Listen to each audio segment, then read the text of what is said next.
हम आपके लिए लाए हैं एक नई कहानी। आपको अच्छा लगेगा तो चलें, शुरू करती है।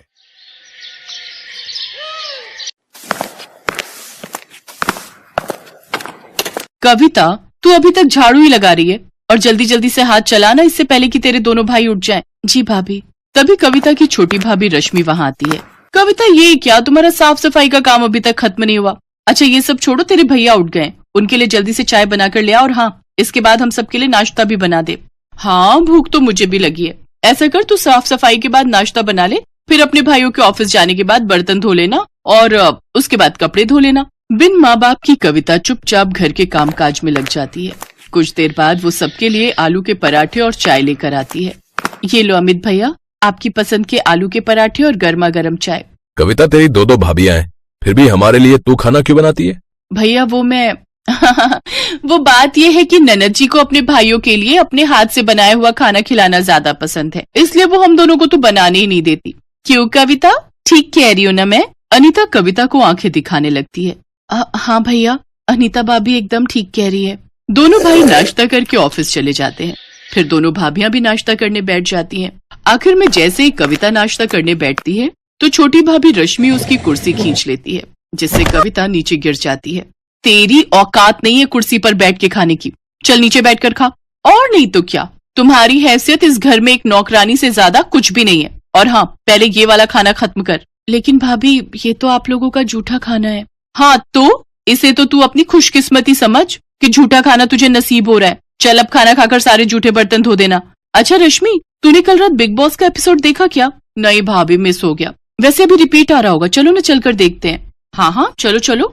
दोनों भाभियां आराम से अपने कमरे में जाकर टीवी देखती हैं और बेचारी कविता अकेले घर का सारा काम करती। ऐसे ही दिन बीतते हैं। एक रोज हम दोनों भाइयों को काम के सिलसिले में दूसरे शहर जाना है। हमारे मालिक एक नई फैक्ट्री झारखंड में लगवाना चाहते हैं। हम कुछ 2 महीनों के लिए वहीं रहेंगे। तब तक तुम सब अपना ख्याल रखना, ठीक है? भैया, आप दोनों मुझे छोड़कर जा रहे हो? जा कहाँ रहे हैं पगली, तेरे लिए ही तो मेहनत कर रहे हैं ताकि हमारा प्रमोशन हो जाए और हम तेरी शादी धूमधाम से कर सकें। ये सुनकर दोनों भाभियां मुंह बना लेती हैं। अपने पतियों के जाने के बाद तो अब वो दोनों कविता पर और भी जुल्म ढाती हैं। ऐसे ही एक रोज बाहर जोर की बारिश हो रही होती है। देखो भाभी, कितना सुहाना मौसम हो रहा है, क्या मजेदार बारिश हो रही है। हाँ रश्मि, और ऐसे मौसम में गर्मा गर्म चाय और पकौड़े हो तो मजा ही आ जाए। रुक, अभी उस महारानी को बोलती हूँ। कविता, अरे ओ कविता, कहाँ मर गई? जी भाभी, आपने बुलाया? वो मैं कपड़े उठाने गई थी। अच्छा ठीक है, चल अब जल्दी से हमारे लिए गर्मा गर्म चाय और पकौड़े बना कर ले आ। जी भाभी। कविता रसोई में जाकर पकौड़े बनाने लगती है। कुछ देर, हे राम, कहीं मैं पकौड़ों में नमक डालना तो नहीं भूल गई, एक चक्कर देखती हूँ। कविता जैसे ही एक पकौड़ा चखने लगती है तभी वहाँ उसकी छोटी भाभी रश्मि आ जाती है और वो उसे एक जोरदार थप्पड़ मारती है। बदतमीज, हमें जूठा खिलाती है, आज तो तू देख तेरी खैर नहीं। ये कहकर रश्मि उसे खूब मारती है। आवाज सुनकर अनीता वहाँ आती तो डर के मारे कविता अपनी बड़ी भाभी के पीछे छुप जाती है। भाभी मुझे बचा लीजिए। अब बस भी कर रश्मि, अगर ये मर गई तो हमें जेल में सारी उम्र बितानी पड़ेगी। एक काम करते हैं, इसे घर से निकाल देते हैं, नहीं तो पता चले हमारे पति जो भी कमा रहे हैं वो आकर इसकी शादी में उड़ा दें। हाँ, ये तो मैंने सोचा ही नहीं, ये बात ठीक कही आपने। दोनों भाभियां बेचारी ननद को धक्के मारकर बाहर निकाल देती हैं। बाहर तेज बारिश हो रही थी। भाभी मुझे घर से मत निकालो, इस बारिश में आखिर मैं कहाँ जाऊंगी? लेकिन वो उसकी एक नहीं सुनती और उसे घर से निकाल देती है। कविता बारिश में बचते हुए एक पेड़ के नीचे खड़ी हो जाती है और सारी रात उसी पेड़ के नीचे बैठकर रोती रहती है। ऐसे ही अगली सुबह हो जाती है। कविता को भूख लगने लग जाती है, बहुत भूख लगी है। ये सोचकर कविता कुछ खाने के लिए ढूंढते हुए सड़क की ओर आती है। ठेलों पर जाकर कुछ न कुछ मांगती है, लेकिन कोई भी उसकी मदद नहीं करता। कुछ देर बाद वो एक बूढ़े बाबा के ठेले पर पहुंचती है जो कि पकौड़े बनाकर बेच रहा था। वो उसके सामने रोते हुए कहती है, बाबा मैं कल से भूखी हूँ, मुझे बहुत भूख लगी है, मुझे ये थोड़े से पकौड़े दे दो, लेकिन मेरे पास पैसे नहीं है। उस बूढ़े व्यक्ति को कविता पर तरस आ जाता है और वो कुछ प्याज के पकौड़े चटनी के साथ उसे खाने को दे देता है। कविता को उन पकौड़ों को देखकर वो बात याद आ जाती है कि कैसे एक पकौड़े के पीछे उसकी भाभी ने उसे घर से निकाल दिया। क्या हुआ बेटी, तुम रो क्यों रही हो? अभी तो कह रही थी कि बहुत भूख लगी है। कविता रोते हुए उसे सारी बात बताती है। बेटी, तुम जवान लड़की अकेले कहाँ भटकोगी सड़कों पर? इससे तो बेहतर होगा तुम इस गरीब की झोपड़ी में चलकर रहो, मेरी बेटी बनकर। ऐसे कुछ दिन बीत जाते हैं। अब कविता उस बूढ़े बाबा के घर पर रहकर उसके खाने का ध्यान रखती, लेकिन एक रोज बूढ़े बाबा की तबीयत खराब रहने लगी, इसलिए अब उनकी जगह कविता उनके पकौड़ों का ठेला संभालने लगी। अब कविता उस ठेले पर प्याज के साथ मिर्च, आलू, पालक और गोभी के पकौड़े भी बनाकर बेचने लगी, जिससे उसके ठेले पर ग्राहकों की भीड़ काफी बढ़ गई। गर्मा गर्म पकौड़े खाने के लिए अब उसके पास लोगों की लाइन लगना शुरू हो जाती है। आइए आइए, गर्मा गर्म प्याज, आलू, पालक और मिर्च के पकौड़े खाइए। तभी मौसम सुहाना हो जाता है और इस सुहाने मौसम में भला कौन इतनी वैरायटी के पकौड़े नहीं खाना चाहेगा। अरे ओ पकौड़े वाली, बनाना तो 20 रुपए के प्याज के पकौड़े। हाँ, और मेरे लिए मिर्च के पकौड़े हैं। इस तरह उसके पास ग्राहकों की भीड़ लगना शुरू हो जाती है और जो भी उसके पकौड़े एक बार खाता वो बार बार जरूर खाता। भगवान की दया से मेरे बनाए हुए पकौड़े सब ग्राहकों को बहुत पसंद आ रहे हैं। अगर मेरा ये काम ऐसे ही चलता रहा तो बहुत जल्द मैं एक नया पक्का घर बनवा लूंगी। ये सब सोचकर कविता बहुत खुश थी। अगले दिन वो फिर अपना ठेला वहाँ लगाती है, लेकिन एक रोज तेज तूफान के आने के कारण उसके ठेले की छत उड़ जाती है और बारिश के कारण उसके सारे पकौड़े उसमें खराब हो जाते हैं। सब खत्म हो गया। इस बारिश ने सब खराब कर दिया। इस बारिश ने एक तरफ जहां कविता को रोजी रोटी कमाने से भी वंचित कर दिया था, तो वहीं दूसरी ओर उसकी दोनों भाभियां आराम से अपने लिए पिज्जा और पॉपकॉर्न ऑर्डर करके मजे से इस बारिश का लुत्फ उठा रही थी। वाह वाह, क्या स्वाद है इस पिज्जा का, और इस पॉपकॉर्न के तो क्या ही कहने। उधर रोती हुई कविता अपनी झोपड़ी में आती है, जहाँ सारी झोपड़ी में पानी आ गया होता है। अब पूरे घर में तो बारिश का पानी भर गया है। बाबा, मैं अभी ये सारा पानी उठाकर बाहर फेंक देती हूँ। कविता अपनी बदकिस्मती पर रोते हुए उस पानी को उठाकर बाहर की ओर फेंकने लगती है। कुछ देर बाद वो उस बूढ़े बाबा की ओर देखती है। नहीं, मैं इतनी जल्दी हार नहीं मान सकती। बारिश में तो लोग पकौड़ों के दीवाने होते हैं। ये बरसात का मौसम तो सबसे अच्छा मौसम है कमाई करने का, लेकिन मैं इसके पकौड़ों के साथ चाय बनाकर भी बेचूं तो मेरे पास कुछ पैसे रखे हैं, उससे फिर से शुरू करती हूँ। कविता ने हिम्मत नहीं हारी और उसने अपने ठेले की मरम्मत करवाई और एक बड़े से तिरपाल के नीचे चाय पकौड़े बेचने लगी। बारिश में लोग उसके तिरपाल के नीचे आकर चाय पकौड़े खाने लगते हैं, जिससे उसकी बिक्री अब पहले से भी ज्यादा होती है। ऐसे ही कुछ दिन बीत जाते हैं। अब कविता दिन भर में 3000 रुपए कमाने लगी। एक रोज अमित और सुधीर कार से जा रहे थे, तभी उस ठेले पर उनकी नजर गई। अरे, ये तो अपनी बहन कविता है, लेकिन ये यहाँ फुटपाथ पर ये चाय पकौड़े क्यों बेच रही है? वो दोनों कविता के पास जाते हैं। अपने भाइयों को देख कविता फूट फूट कर रोती है। भैया, आप मुझे छोड़कर क्यों चले गए थे? देखो आपके बिना मेरी हालत कैसी हो गई है। लेकिन बहन, तुम्हारी ये हालत कैसे हुई? इसके बाद कविता सारी बात अपने दोनों भाइयों को बताती है। अमित और धीरज गुस्से में घर आते हैं। अनीता, अनीता, कहाँ हो तुम?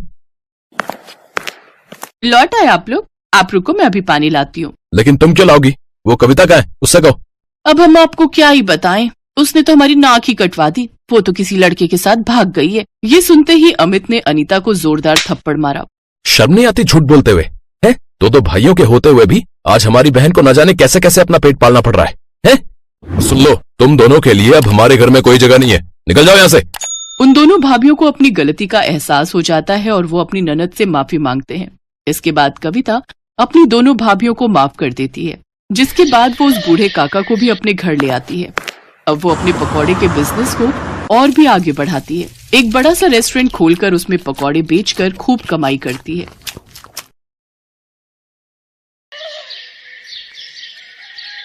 मनोहर पानीपुरी का ठेला चलाता था। उसकी एक 4 साल की बेटी थी और पत्नी शोभा दोबारा गर्भवती थी। मनोहर का परिवार बढ़ रहा था। इसी चिंता में वो ज्यादा मेहनत करता था। सुबह जल्दी उठकर पानीपुरी बनाने की सारी तैयारी करके मनोहर जल्दी ही काम पर निकल जाता था और शाम तक ठेले पर पानीपुरी बेचता था। मनोहर की पानीपुरी लोगों को बहुत पसंद थी, इसलिए ग्राहक भी आ ही जाते थे। मनोहर, पानीपुरी खिला भाई। आटे की या सूजी की भैया जी? दोनों तरह की खिला दे। है भाई, तेरी पानीपुरी खाने में इतनी स्वादिष्ट होती है कि मजा आ जाता भाई। हाँ मनोहर भैया, 40 रुपए की पानीपुरी पैक कर देना, पानी थोड़ा ज्यादा कर देना। अभी कर देता हूँ। आने जाने वाले लोगों की नजर मनोहर के ठेले पर पड़ ही जाती थी और पानीपुरी तो एक ऐसी चीज है जिसे देखकर मुंह में पानी आ ही जाता है। इसलिए लोग उसके ठेले पर रुककर पानीपुरी खाते और आगे बढ़ते। पर कुछ दिनों से मनोहर के ठेले पर भीड़ आनी कम हो गई थी, क्योंकि मानसून आ गया था। और रोजाना ही तेज बारिश आ जाती थी, इसलिए लोग सड़क पर कम रुकते थे। बिक्री पर असर होने से मनोहर की रोजी रोटी पर भी असर पड़ा था। ये लो, रोटी खा लो। शुभा, क्या बात है? चिंता में दिखाई दे रही हो। पूजा कहाँ है? दिखाई नहीं दे रही। वो पड़ोस वाली माला के घर खेलने गई है। वो शरद बाबू आए थे, मकान का किराया मांग रहे थे। बोल रहे थे 15 दिन ऊपर हो गए हैं, उन्हें अगले हफ्ते तक किराया चाहिए, नहीं तो हमें ये घर खाली करना पड़ेगा। उन्हें हमसे ज्यादा किराया देने वाले किराएदार मिल रहे हैं। अरे तू चिंता मत कर, इस हालत में तू चिंता करेगी तो बच्चे पर भी असर पड़ेगा। मैं शरद जी को कल बोल दूंगा, वो मुझे कुछ दिन की मोहलत और दे देंगे। मनोहर शोभा को तसल्ली दे देता है, पर वो खुद ही बहुत परेशान था, क्योंकि उसी शाम जब वो काम से लौट रहा था तो लोगों में बारिश और तूफान को लेकर चर्चा बनी हुई थी। अरे मनोहर, तुमने सुना क्या? मौसम विभाग का कहना है कि अगले 4 दिनों तक भीषण तूफान और बारिश के संकेत हैं भैया। सड़कों पर पानी भरा रहेगा, इसलिए हम सब ने तो सोचा है कि कुछ दिन घर से ही ना निकले। तुम ठीक कह रहे हो भैया, 2-4 दिन अब घर पर ही आएंगे। वैसे भी मेरी अच्छी खासी बिक्री हो जाती है, पर डर भी तो है बारिश में अगर बाढ़ आ गई तो सड़कों पर पानी भर गया तो है, घर नहीं लौट पाए तो। मैं तो सोचकर ही घबरा रहा हूं भैया। चलो भाई चलो, समय से घर चलते हैं भैया। मनोहर उस शाम को हुई इस बात के बारे में सोच सोच कर करवट बदल रहा था। उसे समझ नहीं आ रहा था कि वो अगले दिन जाए या नहीं, पर उसे मकान का किराया भी चुकाना था, इसलिए वो मकान मालिक शरद से बात करने जाता है। शरद जी, मैं अगले महीने तक आपको किराया दे दूंगा। अभी बारिशों का सीजन है तो काम बिल्कुल भी नहीं है। देख मनोहर, मैंने घर किराए पर देने से पहले ही ये शर्त रखी थी कि मुझे किराया समय पर चाहिए, पर तू हर बार ही किराया लेट कर देता है। अब मैं और देर नहीं कर सकता। तू अगले 2 दिन तक मेरा किराया दे दे, वरना घर खाली कर दे। मेरे पास इतना टाइम नहीं है कि तेरे से बात करूं, मुझे काम से जाना है। मनोहर चिंता में घुला घर लौट आता है। उसके पास कोई और चारा नहीं था, इसलिए वो अगले दिन फिर से पानी पूरी का ठेला लेकर काम पर जाने लगता है। पड़ोस की सुनीता भाभी कह रही थी कि अगले 2 दिनों तक बहुत बारिश होने वाली है, आप 2-3 दिन काम पर ना जाओ तो अच्छा है। शोभा, मैंने शरद जी से बात की थी, वो नहीं मान रहे हैं। उन्हें अगले 2 दिन में किराया चाहिए, इसलिए मुझे पानीपुरी का ठेला लगाने जाना ही होगा। मनोहर घर से निकल पड़ता है। वो ठेला लेकर जब अपनी जगह पर पहुंचा तो उसने देखा आज बहुत कम ठेले वाले खड़े थे। उसे पता था कि सबने पहले ही मना कर दिया था, इसलिए सब 2-3 दिन घर पर ही रहेंगे। मनोहर अभी अपना ठेला तैयार कर ही रहा था कि अचानक तेज बारिश शुरू हो गई और बारिश लगातार तेज होती जा रही थी। मनोहर का पूरा ठेला बारिश के पानी से भीग चुका था। उसका बहुत नुकसान हो गया था। हे भगवान, कितना नुकसान हो गया। सोचा था आज थोड़ी कमाई हो जाएगी तो किराए के थोड़े पैसे देकर शरद जी को संभाल लूंगा, पर अब क्या करूं? आज तो 1 पाई की भी कमाई नहीं हुई। अब तो वापस घर जाने के सिवा कोई रास्ता नहीं। घर ही चला जाता हूँ। बारिश का पानी सड़कों पर भर रहा है, अगर कुछ देर और रुका तो यहीं फंस जाऊंगा। मनोहर अपने ठेले को अभी लेकर जा ही रहा था कि अचानक से एक गाड़ी तेजी से आती है और सड़क पर फिसलती हुई एक पेड़ से टकरा जाती है। अचानक हुए ऐसे हादसे से मनोहर दंग रह जाता है। वो देखता है कि गाड़ी एक महिला चला रही थी और बराबर में उसके एक छोटी बच्ची बैठी हुई थी। महिला की ज्यादा चोट आई थी और वो बेहोश हो गई थी। बच्ची को खरोंचे आई थी और वो दर्द से रो रही थी।